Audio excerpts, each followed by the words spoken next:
I have a question about investing in AI stock and would be a good one to know. I know in Cheyenne, Wyoming, they're building $1.3 billion data center, and that's going to push money into the type of build. I feel like the AI stocks are going to skyrocket. Is there one to put a little money into?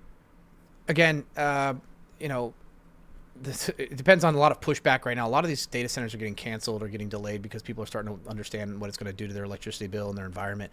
I'm more of the, invest in who's gonna benefit from them now, as opposed to who's building them doing that.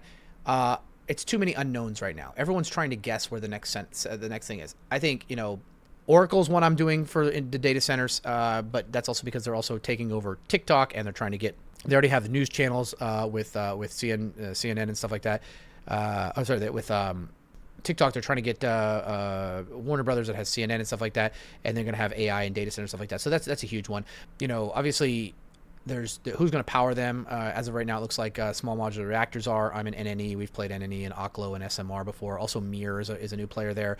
Who's going to cool them? There's companies that have cooling because that's going to a lot of energy for that. It's more so like not the gold, but the shovels. While the data centers are going to be huge, the real money is going to be made on who keeps them running. I'll give you an example. We bought a stock last year. Okay, earlier this year, my don't invest like I do. Somebody once said I'm like Rain Man, but if he was retarded, and I think it was a compliment. I like to put little puzzle pieces together, and sometimes it works out, sometimes it doesn't. But do y'all remember earlier this year when I talked about all of these companies that were moving to Texas? And with Texas being so business friendly and moving them there, there's going to be a lot of infrastructure built in Texas. But one thing about infrastructure is you need one thing when you're doing a lot of building. You need water. And you can't just build on a data center or construction or modular reactor, anything like that, next to sources of water that are already set aside for drinking and stuff like that.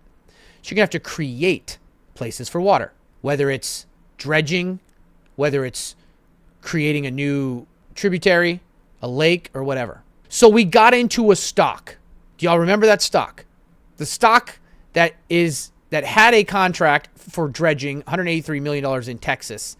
And I thought that might be the first of many as it moves in. Anybody remember that? We're still in it. GLDD. Very obscure play. And we bought it February 28th. Now, you might say to yourself, well, Stocky, you just timed the bottom of the Liberation Day. No, this was 2 months before Liberation Day. We bought it live. I bought it live here. We broke this down. We said, wait a second. This is Great Lakes Dredge and Dock Corporation. They just got a $183 million contract for Texas dredging and like that. And with all of these corporations moving to Texas, there's going to be a huge increase for moving water, for making new spots, all that stuff like that. This could be something. This really could be something. Backlog, new fleet, flower booster backlog with them. Revenue and net income year over year, $1 billion backlog and a liquid natural LNG project win. Came in 10% above expectations for revenue just since then. Now, I'm not sitting here like, look, I know what I'm doing. I'm so smart. No, I'm not. I'm a fucking idiot. But sometimes you find little bits and you say, wait a second. If this company is getting this contract for one business and all of a sudden you've got all these other businesses coming in, they're already there. They're already receiving contracts. They're already this. The amount of other corporations that could be tapping them to also do this because they've obviously gotten a contract extension. That was the reason. It was a contract extension. They got a contract extension and a new contract totaling $183 million over a certain amount of years. That means that this company has done good work, is doing good work. And big corporations aren't going to try to hire the lowest fucking, they're not trying to get their kitchen done looking for somebody behind Home Depot. They want the work to be done and good done if they have somebody. So we said this is a company that would probably benefit from that. And we got into it before Liberation Day. It actually went up there. And since then, 80%.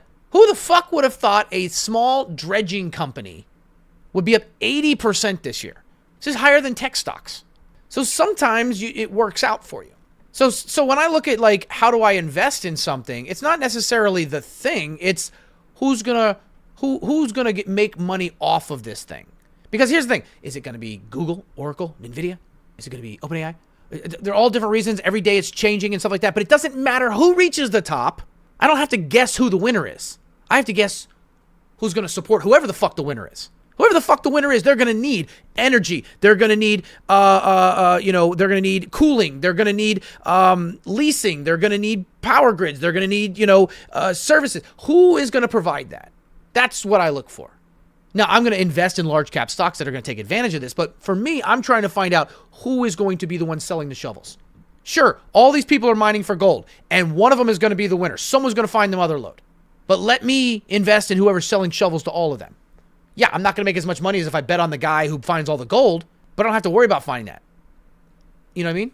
Why is Bitcoin not going down based on new percentage set in Japan? In previous years, it goes down usually around 20%.